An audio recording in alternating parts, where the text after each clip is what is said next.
আসসালামু আলাইকুম প্রিয় দর্শক, আপনারা জানেন যে সাবেক অন্তর্বর্তী সরকার এখন সাবেকই বলা চলে ডক্টর মোহাম্মদ ইউনূসের সরকারের যে উপদেষ্টা ছিল বেশ কয়েকজন, তার মধ্যে সৈয়দ রেজওয়ানা হাসানও ছিল, বন ও পরিবেশ উপদেষ্টা। উনি আলোচিত ছিলেন।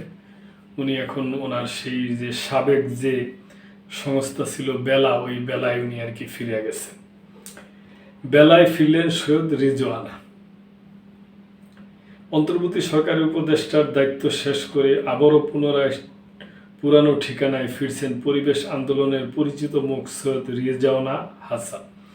বুধবার তিনি বাংলাদেশ পরিবেশ আইনজীবী সমিতির প্রধান নির্বাহী হিসাবে আনুষ্ঠানিকভাবে কাজে যোগ দিয়েছেন।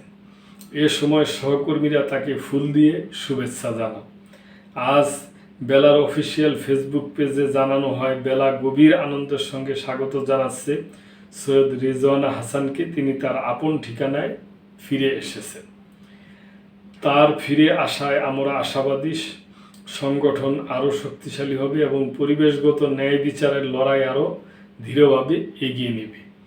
১.৫ বছর আগে গণঅভ্যুত্থানের পর গঠিত অন্তর্বর্তী সরকারের উপদেষ্টা পরিষদের দায়িত্ব নেন রিজওয়ানা হাসান। তিনি পরিবেশ, বন ও জলবায়ু পরিবর্তন মন্ত্রণালয়ের পাশাপাশি পানি সম্পদ এবং তথ্য ও সম্প্রচার মন্ত্রণালয়ের দায়িত্ব পালন করেন। দায়িত্বকালে পরিবেশ সুরক্ষা ও প্রাকৃতিক সম্পদ রক্ষায় একাধিক দৃশ্যমান পদক্ষেপ নেওয়ার কারণে তিনি আলোচনায় ছিলেন। তো এটা ঠিকই আছে যে উনি আগে যে সংস্থায় ছিল ওইটা উনি ফিরে গেছে, এটা ভালোই। তবে তো কিছু তো ওনার পদক্ষেপ আছেই, আর যেমন সুনামও আছে, সেই পাশাপাশি কিছু সমালোচনাও আছে, সমালোচনা আছে।